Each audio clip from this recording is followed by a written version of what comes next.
Part 2, Frederick Douglass's 4th of July speech, July 5th, 1852. And the piercing question still remains, what to the slave is the 4th of July? My business, if I have any here today, is with the present, the accepted time with God, and His cause is the ever-living man. Trust no more future, however pleasant. Let the dead past bury its dead. Act in the living present, heart within, and God overhead. We have to do with the past only as we can make it useful to the present and to the future, to all inspiring motives, to noble deeds which can be gained from the past. We are welcome. But now is the time, the important time. Your fathers lived, died, and have done their work, and have done much of it well. You live and must die, and you must do your work. You have no right to enjoy a child's share in the labor of your fathers, unless your children are to be blessed by your labors. You have no right to wear out and waste the hard-earned fame of your fathers to cover your indolence. Sidney Smith tells us that men seldom eulogize the wisdom and virtues of their fathers, but to excuse some folly or wickedness of their own. This truth is not a doubtful one. There are illustrations of it near and remote, ancient and modern. It was fashionable hundreds of years ago for the children of Jacob to boast, "We have Abraham to our father," when they had long lost Abraham's faith and spirit. That people contented themselves under the shadow of Abraham's great name, while they repudiated the deeds which made his name great. Need I remind you that a similar thing is being done all over this country today? Need I tell you that the Jews are not the only people who built the tombs of prophets and guns of sepulchres of the righteous? Washington could not die till he had broken the chains of his slaves. Yet his monument is built up by the price of human blood, and the traitors in the bodies and souls of men shout, "We have Washington to our father." Alas, that should be so, yet so it is. The evil that men do lies after them. The good is often interred with their bones. Fellow citizens, pardon me, allow me to ask, why am I called upon to speak here today? What have I, or those I represent, to do with your national independence? Are the great principles of political freedom and of natural justice embodied in the Declaration of Independence extended to us? And am I therefore called upon to bring our humble offering to the national altar, or to confess the benefits and express devout gratitude for the blessings resulting from your independence to us? Would to God, both for your sake and ours, that an affirmative answer could be truthfully returned to these questions. Then would my task be light and my burden easy and delightful. But who is there so cold that a nation's sympathy could not warm him?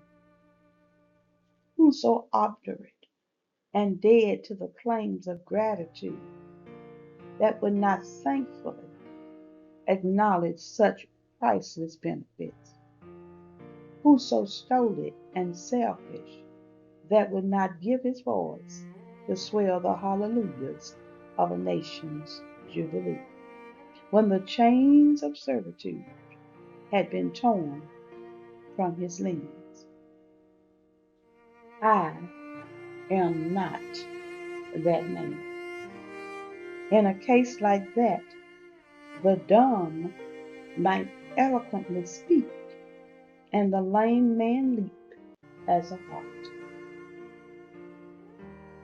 But such is not the case here. I say it with a sad sense of the disparity between us. I am not included within the pale of this glorious anniversary. Your high independence only reveals the immeasurable distance between us. The blessings in which you this day rejoice are not enjoyed in common. The rich inheritance of justice, liberty, prosperity, and independence bequeathed by your fathers is shared by you, not by me. The sunlight that brought life and healing to you has brought stripes and death to me. This 4th July is yours, not mine. You may rejoice, I must mourn. To drag a man in feathers into the grand illuminated temple of liberty and call upon him to join you in joyous anthems were inhuman mockery and sacrilegious irony. Do you mean, citizens, to mock me by asking me to speak today? If so, there's a parallel to your conduct, and let me warn you that it is dangerous to copy the example of a nation whose crimes, towering up to heaven, were thrown down by the breath of the Almighty, burying that nation in irrecoverable ruin. I can today take up the plaintive lament of a pure and woe-smitten people. By the rivers of Babylon, there we sat down. Yea, we wept when we remembered Zion. We hanged our harps upon the willows in the midst thereof, for there they that carried us away captive required of us a song, and they who wasted us required of us mirth, saying, sing us one of the songs of Zion. How can we sing the Lord's song in a strange land? If I forget thee, O Jerusalem, let my right hand forget her cunning. If I do not remember thee, let my tongue cleave to the roof of my mouth. Fellow citizens, above your national tumultuous joy, I hear the mournful wail of millions, whose chains, heavy and grievous, yesterday or today, rendered more intolerable by the jubilee shouts that reach them. If I do forget, if I do not faithfully remember those bleeding children of sorrow this day, may my right hand forget her cunning, and may my tongue cleave to the roof of my mouth. To forget them, to pass lightly over their wrongs, and to chime in with the popular theme would be treason most scandalous and shocking, and would make me a reproach before God and the world. My subject, then, fellow citizens, is American slavery. I shall see this day and its popular characteristics from the slave's point of view. Standing there, identified with the American bondman, making his wrongs mine, I do not hesitate to declare with all my soul that the character and conduct of this nation never looked blacker to me than on this 4th of July. Whether we turn to the declarations of the past or to the professions of the present, the conduct of the nation seems equally hideous and revolting. America is false to the past, false to the present, and solemnly binds herself to be false to the future. Standing with God and the crushed and bleeding slave on this occasion, I will, in the name of humanity, which is outraged, in the name of liberty, which is fettered, in the name of the Constitution and the Bible, which are disregarded and trampled upon, dare to call in question and to denounce all the emphasis I can command everything that serves to perpetuate slavery, the great sin and shame of America. I will not equivocate. I will not excuse. I will use the severest language I can command, and yet not one word shall escape me that any man whose judgment is not blinded by prejudice, or who is not at heart a slaveholder, shall not confess to be right and just. But I fancy I hear someone of my audience say, it is just in this circumstance that you and your brother abolitionists fail to make a favorable impression on the public mind. Would you argue more and denounce less? Would you persuade more and rebuke less? Your cause would be much more likely to succeed. But I submit, where all is plain, there's nothing to be argued. What point in the anti-slavery creed would you have me argue? On what branch of the subject do the people of this country need light? Must I undertake to prove that the slave is a man? That point is conceded already. Nobody doubts it. The slaveholders themselves acknowledge it in the enactment of laws for their government. They acknowledge it when they punish disobedience on the part of the slave. There are 72 crimes in the state of Virginia which, if committed by a black man, no matter how ignorant he may be, subject him to the punishment of death, while only 2 of the same crimes will subject a white man to the like punishment.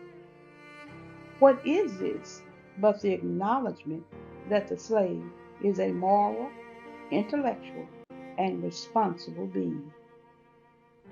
The manhood of the slave is conceded.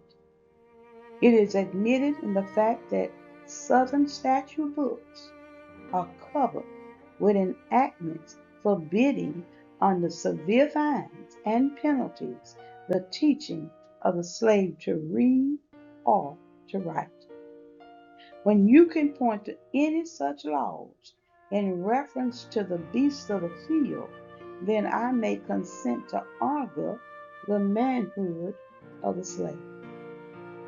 When the dogs in your streets, when the fowls of the air, when the cattle of your hills, when the fish of the sea, and the reptiles that crawl shall be unable to distinguish the slave from a brute, then will I argue with you that the slave is a man.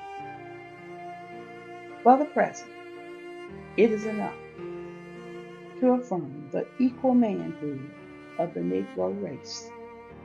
It is not astonishing that while we are plowing, planting, and reaping, using all kinds of mechanical tools, erecting houses, constructing bridges, building ships, working in metals of brass, iron, copper, silver, and gold, that while we are reading, writing, and ciphering, acting as clerks, merchants, and secretaries, having among us lawyers, doctors, ministers, poets, authors, editors, orators, and teachers, that while we are engaged in all manner of enterprises common to other men, digging gold in California, capturing the whale in the Pacific, feeding sheep and cattle on the hillside, living, moving, acting, thinking, planning, living in families as husbands, wives, and children, and above all, confessing and worshiping the Christian's God and looking hopefully for life and immortality beyond the grave. We are called upon to prove that we are men. Would you have me argue that man is entitled to liberty, that he is the rightful owner of his own body? You've already declared it. Must I argue the wrongfulness of slavery? Is it a question for Republicans? Is it to be settled by the rules of logic or argumentation? As a matter beset with great difficulty, involving a doubtful application of the principle of justice, hard to be understood. How should I look today in the presence of Americans, dividing and subdividing a discourse to show that men have a natural right to freedom, speaking of it relatively and positively, negatively and affirmatively? To do so would be to make myself ridiculous and to offer an insult to your understanding. There is not a man beneath the canopy of heaven that does not know that slavery is wrong for him. What? Am I to argue that it is wrong to make men brutes, to rob them of their liberty, to work them without wages, to keep them ignorant of their relations to their fellow men, to beat them with sticks, to flay their flesh with the lash, to load their limbs with iron, to hunt them with dogs, to sell them at auction, to sunder their families, to knock out their teeth, to burn their flesh, to starve them into obedience and submission to their masters? Must I argue that a system thus marked with blood and sustained with pollution is wrong? No, I will not.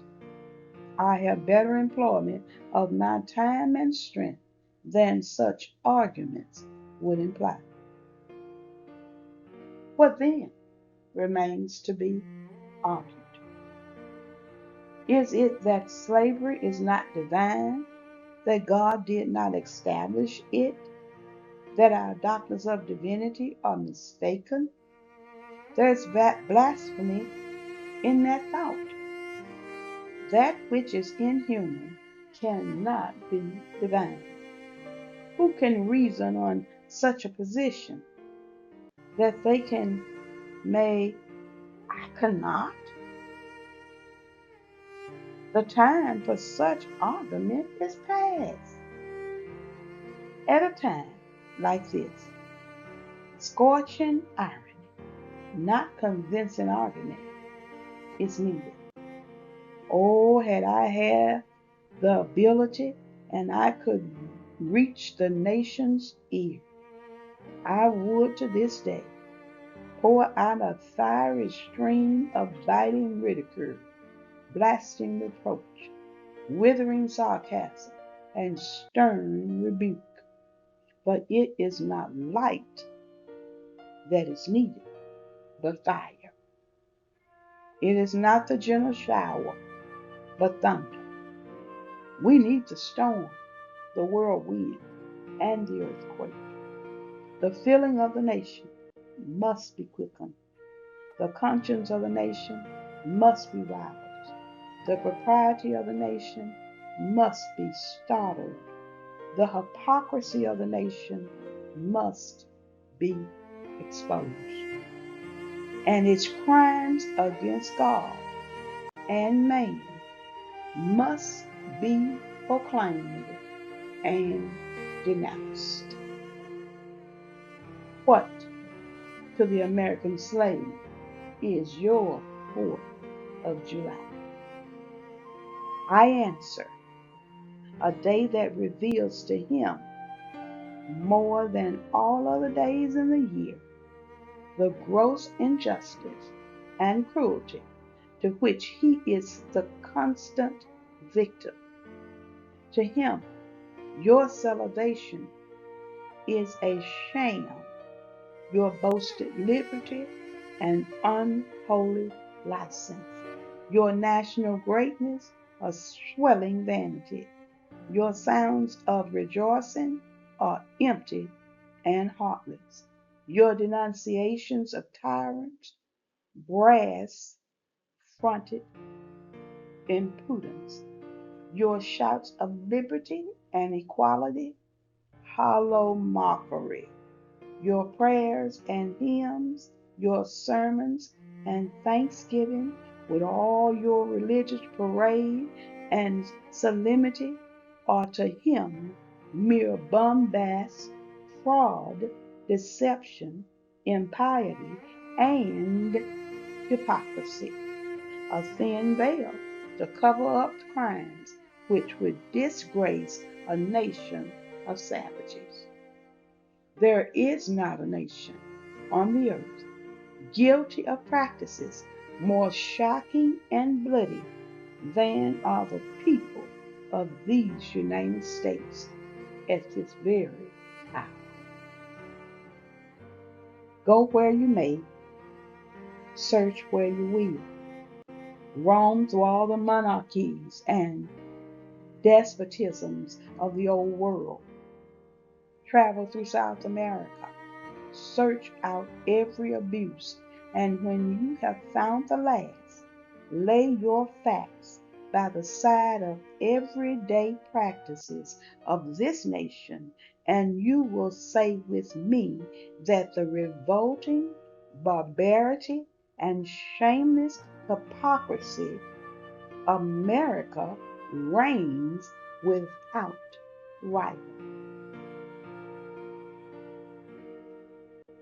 Take the American slave trade, which we are told by the papers is especially prosperous just now. Ex-Senator Benton tells us that the price of men was never higher than now. He mentions the fact to show that slavery is in no danger. This trade is one of the peculiarities of American institutions. It is carried on in all large towns and cities in one half of this Confederacy, and millions are pocketed every year by dealers in this horrid traffic. In several states, this trade is a chief source of wealth. It is called, in contradistinction to the foreign language, slave trade. The international slave trade, it is probably so called too, in order to divert from it the horror with which the foreign slave trade is contemplated. The trade has long since been denounced by this government as piracy. It has been denounced with burning words from the high places of the nation as an execrable traffic. To test it or to arrest it, to put an end to it, this nation keeps a squadron at immense cost on the coast of Africa. Everywhere in this country, it is safe to speak of this foreign slave trade as a most inhuman traffic, opposed alike to the laws of God and man. The duty to extirpate and destroy it is admitted even by our doctors of divinity. In order to put an end to it, some of these last have consented that their colored brethren, nominally free, should leave this country and establish themselves on the western coast of Africa. It is, however, a notable fact that with so much execration is poured out by Americans upon those engaged in the foreign slave trade, the men engaged in the slave trade between the state pass without condemnation, and their business is deemed honorable. Behold, the practical operation of this internal slave trade, the American slave trade, sustained by American politics and American religion. Here we will see men and women reared like swine for the market. You know what is a swine drover? I will show you a man drover. They inhabit all our southern states. They perambulate the country and crowd the highways of the nation with droves of human stock. You will see one of these flesh jobbers armed with pistol, whip, and bowie knife, driving a company of 100 men and women and children from the Potomac to the slave market at New Orleans. These wretched people are to be sold seemingly or in lots to suit purchasers. They are food for the cotton field and the deadly sugar mill. Mark the sad procession as it moves wearily along, and the inhuman wretch who drives them. Hear his savage yells and his blood-chilling oath as he hurries on his affrighted captives. There see the old man, with locks thinned and gray, glance once, if you please, upon the young mother, whose shoulders are bare to the scorching sun, her briny tears falling on the brow of the babe in her arms. See, too, that girl of 13, weeping eyes, weeping as she thinks of the mother from whom she has been torn.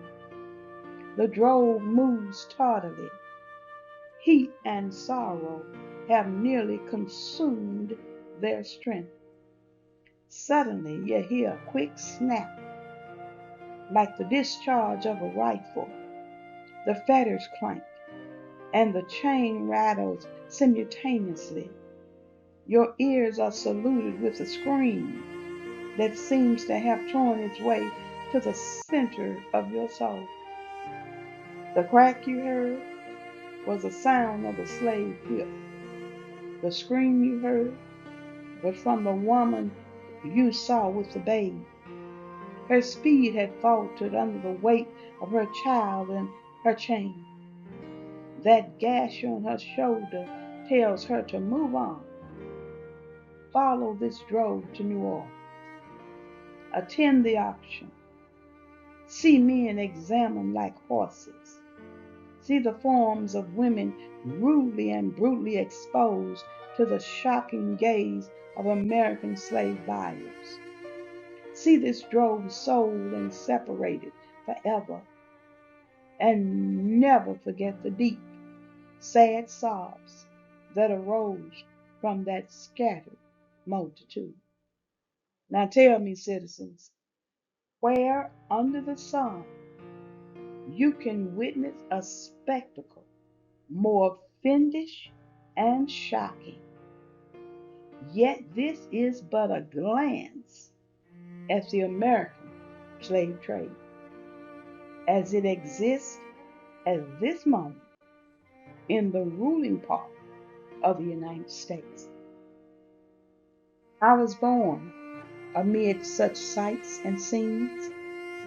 To me, the American slave trade is a terrible reality. When I was a child, my soul was often pierced with a sense of its horrors. I lived on Philpott Street, Fells Point, Baltimore, and have watched from the wharves the slave ships in the basin, anchored from the shore with their cargoes of human flesh, waiting for favorable winds to waft them down the Chesapeake. There was at that time a grand slave market kept to the head of Pratt Street by Austin Woodford. His agents were sent into every town and county in Maryland, announcing their arrival through the papers on flaming handbills headed "Cash for Negroes." These men were generally well-dressed men and very captivating in their manners, ever ready to drink, to treat, and to gamble. The fate of many a slave has depended upon the turn of a single card, and many a child has been snatched from the arms of his mother by bargains arranged in a state of brutal drunkenness. The fleshmongers gather up their victims by dozens and drive them chained to the General Depot at Baltimore. When a sufficient number have been collected here, a ship is chartered for the purpose of conveying the forlorn crew to Mobile or to New Orleans. From the slave prison to the ship, they are usually driven in the darkness of night. But since the anti-slavery agitation, a certain caution is observed. In the deep, still darkness of midnight, I have been often aroused by the dead, heavy footsteps and the piteous cries of the chain gangs that passed our door. The anguish of my boyish heart was intense, and I was often consoled, when speaking to my mistress in the morning, to hear her say that the custom was very wicked, that she hated to hear the rattle of the chains and the heart-rending cries. I was glad to find one who sympathized with me in my horror. Fellow citizens, this murderous traffic is today in active operation in this boasted republic. In the solitude of my spirit, I see clouds of dust raised on the highways of the South. I see the bleeding footsteps. I hear the doleful wail of fettered humanity on the way to the slave markets, where victims are to be sold like horses, sheep, and swine, knocked off to the highest bidder. There I see the tenderest ties ruthlessly broken to gratify the lust, caprice, and reciprocity of the buyers and sellers of men. My soul sickens at the sight. Is this the land your fathers loved? The freedom which they toiled to win? Is this the earth whereon they moved? Are these the grave they slumber in? But a still more inhumane and inhuman, disgraceful, and scandalous state of things remains to be presented. By an act of the American Congress, yet not 2 years old, slavery has been nationalized in its most horrible and revolting form. By that act, Mason and Dixon line has been obliterated. New York has become, as Virginia, the power to hunt, hold, and sell men, women, and children as slaves remains no longer a mere state institution, but it is now an institution of the whole United States.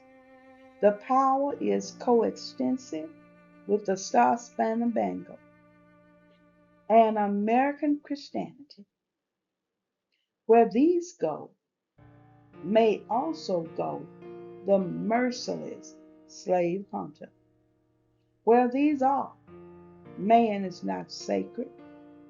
Here is a bird for the sportsman's gun. By that most foul and fiendish of all human decrees, the liberty and person of every man are put in peril. Your broad Republican domain is hunting ground for me, not for thieves and robbers, enemies of society, but for men guilty of no crime. Your lawmakers have commanded all good citizens to engage in this hellish sport. Your president, your secretary of state, your lords, nobles, and ecclesiastics enforce as a duty you owe to your free and glorious country and to your God, that you do this accursed thing. Not fewer than 40 Americans have within the past 2 years been hunted down and, without a moment's warning, hurried away in chains and consigned to slavery and excruciating torture. Some of these have had wives and children dependent upon them for bread. But of this no account was made. The right of the hunter to his prey stands superior to the right of marriage and to all rights in this republic, the rights of God included. For black men, there are neither law, justice, humanity, nor religion. The fugitive slave law makes mercy to them a crime and bribes the judges who tries them. An American judge gets $10 for every victim he consigns to slavery and 5 when he fails to do so. The oath of any two villains is sufficient under this hell black enactment to send the most pious and exemplary black man into the remorseless jaws of slavery. His own testimony is nothing. He can bring no witness for himself. The minister of American justice is bound by the law to hear but one side, and that side is the side of the oppressor. Let this damning fact be perpetually told. Let it be thundered around the world that in tyrant killing, king hating, people loving, democratic, Christian America, the seats of justice are filled with judges who hold their office under an open, palpable bribes and are bound in deciding in the case of a man's liberty to hear only his accusers. In glaring violation of justice, in shameless disregard of the forms of administering law, in cunning arrangement to entrap the defenseless, and in diabolical intent, this fugitive slave law stands alone in the annals of tyrannical legislation. I doubt if there be any other nation on the globe having the brass and the baseless to put such a law on the statute book. If any man in this assembly thinks differently from me in this matter and feels able to disprove my statements, I will gladly confront him at any suitable time and place he may select. I take this law to be one of the grossest infringements of Christian liberty. And if the churches and ministers of our country were not stupidly blind or most wickedly indifferent, they too would so regard it. At the very moment that they are thanking God for the enjoyment of civil and religious liberty and for the right to worship God according to the dictates of their own consciences, they are utterly silent in respect to a law which robs religion of its chief significance and makes it utterly worthless to a world lined in wickedness. Did this law concern the mint, honest, and common, abridge the right to sing psalms, to partake of the sacrament, or to engage in any of the ceremonies of religion, it would be smitten by the thunder of 1,000 pulpits. A general shout would go up from the church demanding repeal, repeal, instant repeal. And it would go hard with that politician who presumed to solicit the vote of the people without inscribing this motto on his banner. Further, if this demand were not complied with, another Scotland would be added to the history of religious liberty, and the stern old Covenanters would be thrown into the shade. A. John Knox would be seen at every church door and heard from every pulpit, and Fillmore would have no more quarter than was shown by Knox to the beautiful but treacherous Queen Mary of Scotland. The fact that the church of our country, with fractional exceptions, does not esteem the fugitive slave law as a declaration of war against religious liberty implies that the church regards religion simply as a form of worship, an empty ceremony, and not a vital principle requiring active benevolence, justice, love, and goodwill towards man.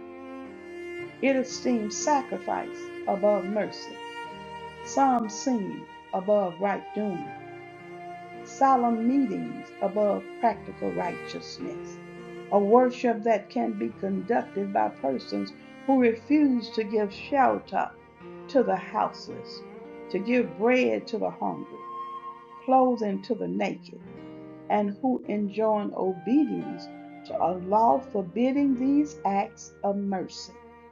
It's a curse, not a blessing to mankind. The Bible addresses all such persons as scribes, Pharisees, hypocrites who pay tithe of mint, anise, and cumin, and have omitted the weightier matters of law, judgment, mercy, and faith. But the church of this country is not only indifferent to the wrongs of the slave, it actually takes sides with the oppressors. It has made itself the bulwark of American slavery and the shield of American slave hunters. Many of its most eloquent divines, who stand as the very lights of the church, have shamelessly given the sanction of religion and the Bible to the whole slave system. They have taught that man may properly be a slave, that the relation of master and slave is ordained of God, that to send back and escape bondman to his master is clear the duty of all the followers of the Lord Jesus Christ. And this horrible blasphemy is palmed off upon the world for Christianity. Now, for my part, I would say, welcome infidelity, welcome atheism, welcome anything in preference to the gospel as preached by those diviners. They convert the very name of religion into an engine of tyranny and barbarous cruelty, and serve to confirm more infidels in this age than all the infidel writings of Thomas Paine, Voltaire, and Bolingbroke put together have done. These ministers make religion a cold and flinty-hearted thing, having neither principles of right actions nor bowels of compassion. They strip the love of God of its beauty and leave the throne of religion a huge, horrible, repulsive form. It is a religion of oppressors, tyrants, man stealers, and thugs.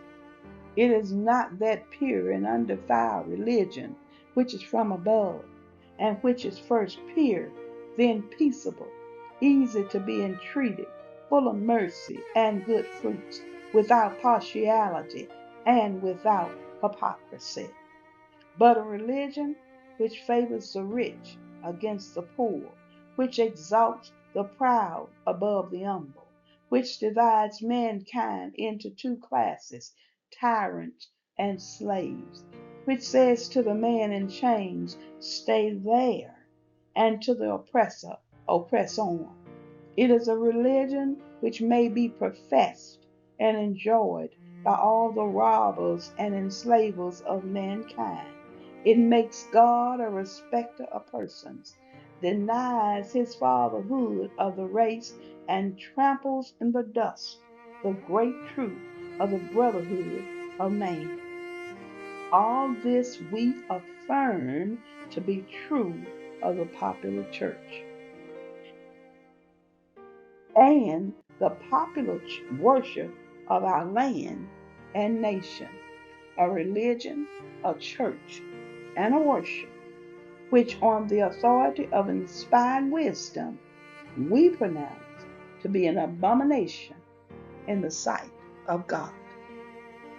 In the language of Isaiah, the American church might be well addressed. Bring no more vain oblations. Incense is an abomination unto me. The new moons and Sabbaths, the calling of assemblies, I cannot away with it is liberty. I cannot away with it is iniquity. Even the solemn meetings, your new moons, and your appointed feasts, my soul hated. They are a trouble to me. I am weary to bear them. And when ye spread forth your hands, I will hide mine eyes from you. Yea, when ye make many prayers, I will not answer. I will not hear. Your hands are full of blood. Cease to do evil. Learn to do well. Seek judgment. Relieve the oppressed. Judge for the fatherless. Plead for the widow.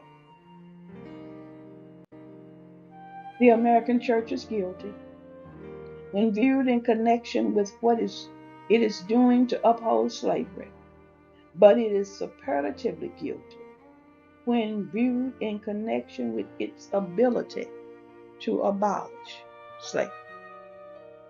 The sin of which it is guilty is one of omission as well as commission. Albert Barnes but uttered what the common sense of every man at all observant of the actual state of the case will receive as truth when he declared that there is no power out of the church that could sustain slavery an hour if it were not sustained in it. Let the religious press, the pulpit, the Sunday school, the conference meeting, the great ecclesiastical, missionary, Bible, and tract associations of the land array their immense powers against slavery and slave holding, and the whole system of crime and blood would be scattered to the winds, and that they do not do this involves them in the most awful responsibility of which the mind can conceive. In prosecuting the anti slavery enterprise, we have been asked to spare the church, to spare the ministry. But how, we ask, could such a thing be done? We are met on the threshold of our efforts for the redemption of the slave by the church and ministry of the country in battle arrayed against us, and we are compelled to fight or flee.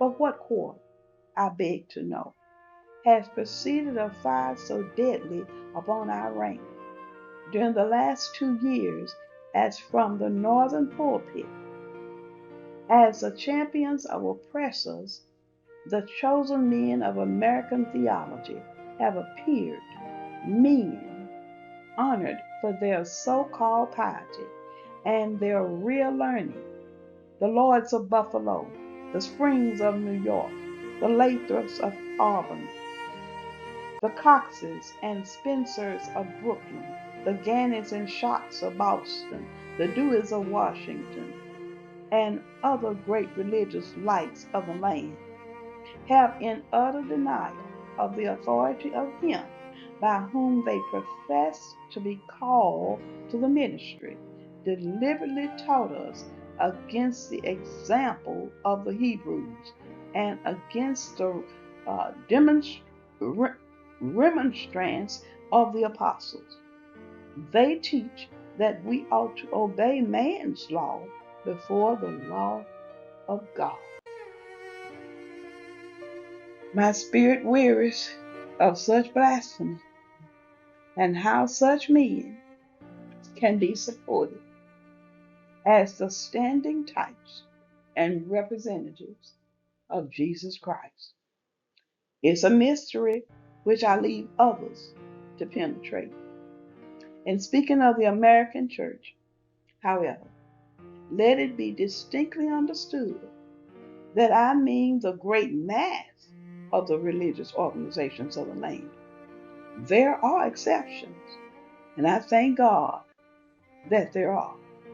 Noble men may be found scattered all over these northern states, of whom Henry Ward Beecher of Brooklyn, Samuel J. May of Syracuse, and my esteemed friend on the platform are shining examples. And let me say further that upon these men lies the duty to inspire our ranks with high religious faith and zeal, and to cheer us on in the great mission of the slave's redemption from his chain. One is struck with the difference between the attitudes of the American church towards the anti-slavery movement and the occupied by the churches in England toward a similar movement in that country. There the church, true to its mission of ameliorating, elevating, and improving the condition of mankind, came forward promptly, bound by the wounds of the West Indian slave, and restored him to his liberty. There the question of emancipation was a high religious question. It was demanded in the name of humanity and according to the law of the living God. The Shops, the Clarksons, the Wilberforces, the Buxtons, the Burchells, and the Neils were alike famous for their piety and for their philanthropy.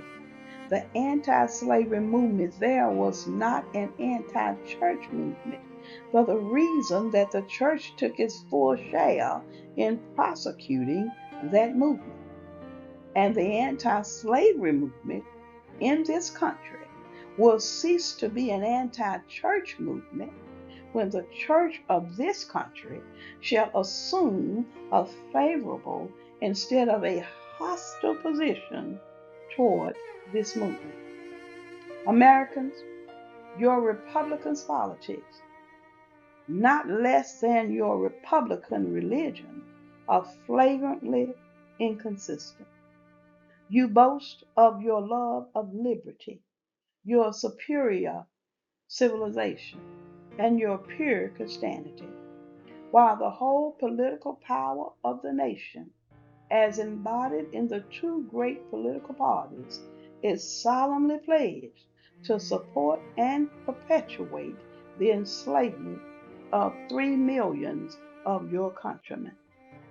You hurl your anathemas at the crown-headed tyrants of Russia and Austria, and pride yourselves on your democratic institutions, while you yourselves consent to be the mere tools and bodyguards of the tyrants of Virginia and Carolina. You invite to your shores fugitives of oppression from abroad. Honor them with banquets, greet them with ovations, cheer them, toast them, salute them, protect them, and pour out your money to them like water. But the fugitives from your own land you advertise, hunt, arrest, shoot, and kill. You glory in your refinement and your universal education, yet you maintain a system as barbarous and dreadful as ever sustained the character of a nation, a system begun in avarice, supported in pride, and perpetuated in cruelty. You shed tears over fallen Hungary and make the sad story of her wrongs the theme of your poets, statesmen, and orators, till your gallant sons are ready to fly to arms to vindicate their cause against her oppressors. But in regard to the 10,000 wrongs of the American slave, you would enforce the strictest silence and would hail him as an enemy of the nation who dares to make those wrongs the subject of public discourse. You are all on fire of the mention of liberty for France and for Ireland, but as cold as an iceberg at the thought of liberty for the enslaved of America. Your discourse, eloquently on the dignity of labor, yet you sustain a system which is in its very essence casts a stigma upon labor. You can bare your bosom to the storm of British artillery, to throw off a threepenny tax on tea, and yet wring the last hard earned farthing from the grasp of the black laborers of your country. You profess to believe that of one blood God made all nations of men to dwell on the face of all the earth, and has commanded all men everywhere to love one another. Yet you to notoriously hate and glory in your hatred all men whose skins are not colored like your own. You declare before the world and are understood by the world to declare that you hold these truths to be self-evident, that all men are created equal and are endowed by their Creator with certain inalienable rights, and that these are life, liberty, and the pursuit of happiness, and yet you hold securely in a bondage which, according to your own Thomas Jefferson, is worse than ages of that which your fathers rose in rebellion opposed. A seventh part of the inhabitants of your country.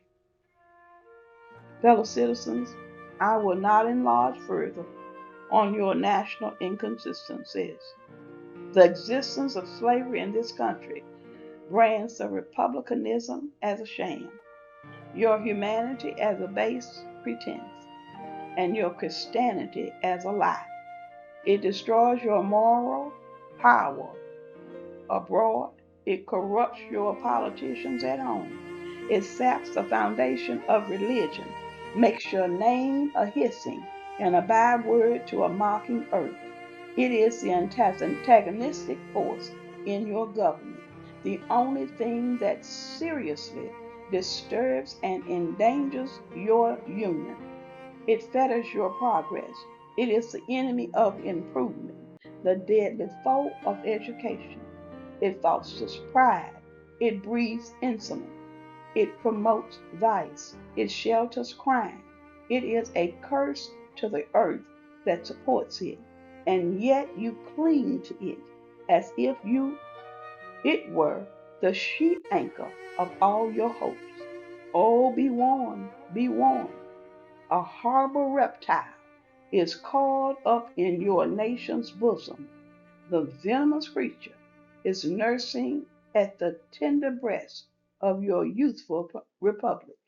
For the love of God, tear away and fling from you the hideous monster, and let the weight of 20 million crush and destroy it forever. But it is answered in reply to all this that precisely what I have now denounced is in fact guaranteed and sanctioned by the Constitution of the United States. That the right to hold and to hunt slaves is a part of that Constitution framed by the illustrious fathers of this Republic, then I dare to affirm, notwithstanding all I have said before, your fathers stooped, basely stooped, to palter with us in a double sense, and keep the word of promise to the ear, but break it to the heart. And instead of being the honest men I have before declared them to be, they were the veriest impostors that ever practiced on mankind.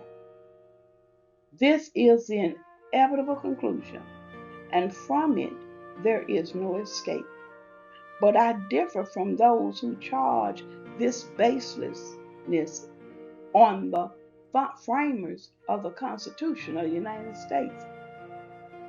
It is a slander upon their memory, at least so I believe. There is not time now to argue the constitutional question at length, nor have I the ability to discuss it as it ought to be discussed. The subject has been handled with masterly power by Mr. Spooner, Esquire, by William Goodale, by Samuel E. Sewall, Esquire, and last, though not least, by Jerry Smith, Esquire. These gentlemen have, as I think, fully and clearly vindicated the Constitution from any design to support slavery for an hour. Fellow citizens, there is no matter in respect to which the people of the North have allowed themselves to be ruinously imposed upon, as that of the pro-slavery character of the Constitution.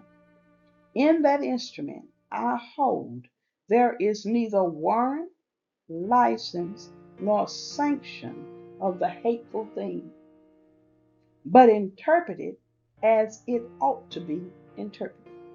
The Constitution is a glorious liberty document. Read its preamble. Consider its purposes. Is slavery among them? Is it at the gateway or is it in the temple? It is neither.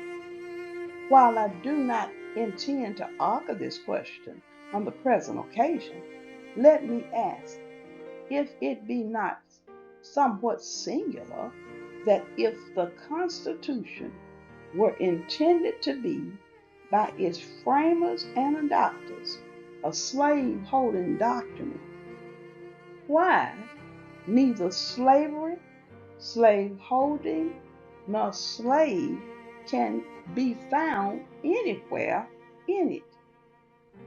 What would be thought of an instrument drawn up legally drawn up for the purpose of entitling the city of Rochester to a tract of land in which no mention of the land was made. Now, there are certain rules of interpretation for the proper understanding of any legal document. These rules are well established. They are plain, common sense rules, such as you and I, and all of us, can understand and apply. Without having passed years in the study of law, I scout the idea that the question of the constitutionality or unconstitutionality of slavery is not a question for the people. I hold that every American citizen has a right to form an opinion of the Constitution and to propagate the opinion, and to use all honorable means to make his opinion the prevailing one. Without this right, the liberty of an American citizen would be as insecure as that of a Frenchman. Ex-President Dallas, Vice President Dallas, tells us that the Constitution is an object to which no American mind can be too attentive, no American heart too devoted. He further says the Constitution in its words is plain and intelligible, and is meant for the homebred, unsophisticated understandings of our fellow citizens. Senator Barron tells us that the Constitution is the fundamental law, that which controls all others, the charter of our liberties, which every citizen has a personal interest in understanding thoroughly. The testimony of Senator Breese, Lewis Cass, and many others that might be named, who are everywhere esteemed as sound lawyers, so regard the Constitution. I take it, therefore, that it is not presumption in a private citizen to form an opinion of that instrument. Now take the Constitution according to its plain reading, and I defy the presentation of a single pro-slavery clause in it. On the other hand, it will be found to contain principles and purposes entirely hostile to the existence of slavery. I have detained my audience entirely too long already. At some future period, I will gladly avail myself of an opportunity to give this subject a full and fair discussion. Allow me to say, in conclusion, notwithstanding the dark picture I have this day presented of the state of the nation, I do not despair of this country. There are forces in operation which must inevitably work the downfall of slavery. The arm of the Lord is not shortened, and the doom of slavery is certain. I therefore leave off where I began, with hope, while drawing encouragement from the Declaration of Independence, the great principles it contains, and the genius of American institution. My spirit is also cheered by the obvious tendencies of the age. Nations do not stand in the same relation to each other that they did ages ago. No nation can now shut itself up from the surrounding world and trot around in the same old paths of its fathers without interference. The time was when such could be done. Long established customs of hurtful character could formally fence themselves in and do their evil work with social impunity. Knowledge was then confined and enjoyed by the privileged few, and the multitude walked on in mental darkness. But a change has now come over the affairs of mankind. Walled cities and empires have become unfashionable. The arm of commerce has borne away the gates of the strong city. Intelligence is penetrating the darkest corners of the globe. It makes its pathway over and under the sea, as well as on the earth. Wind, steam, and lightning are its chartered agents. Oceans no longer divide, but link nations together. From Boston to London is now a holiday excursion. Space is comparatively annihilated. Thoughts expressed on one side of the Atlantic are distinctly heard on the other. The far off and almost fabulous Pacific rose in grandeur at our feet. The celestial empire, the mystery of ages, is being solved. The fiat of the Almighty, let there be light, has not yet spent its force. No abuse, no outrage, whether in taste, sport, or avarice, could now hide itself from the all-pervading light. The iron shoe and crippled foot of China must be seen, in contrast with nature. Africa must rise and put on her yet unwoven garment. Ethiopia shall stretch out her arm, shall stretch out her hand unto God. In the fervent aspirations of William Lloyd Garrison, I say, and let every heart join in saying it, Godspeed, the year of Jubilee, the wide world over.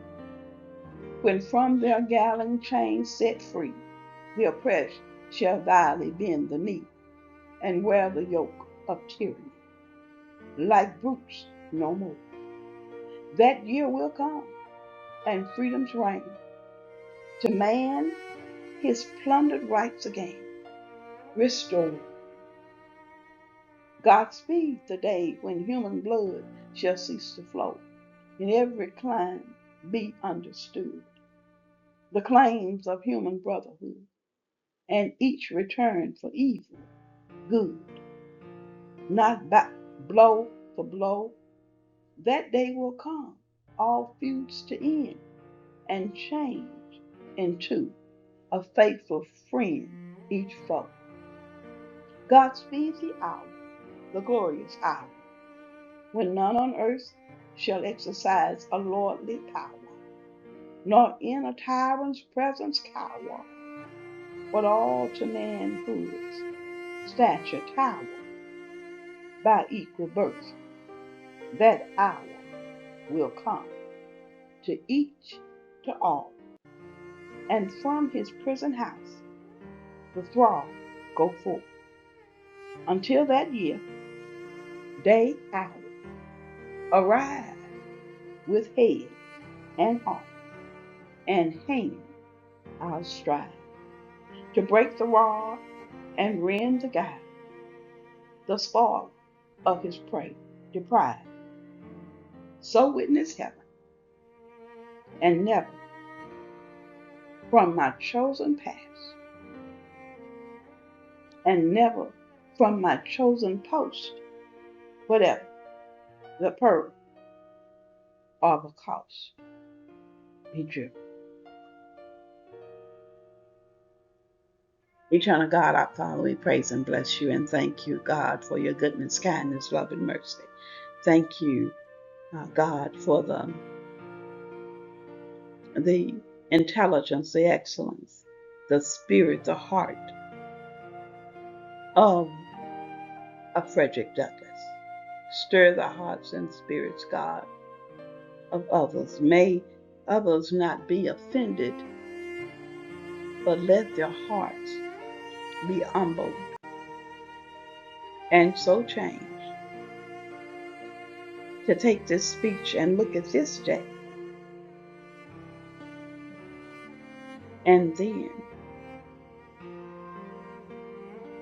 be mindful of where we are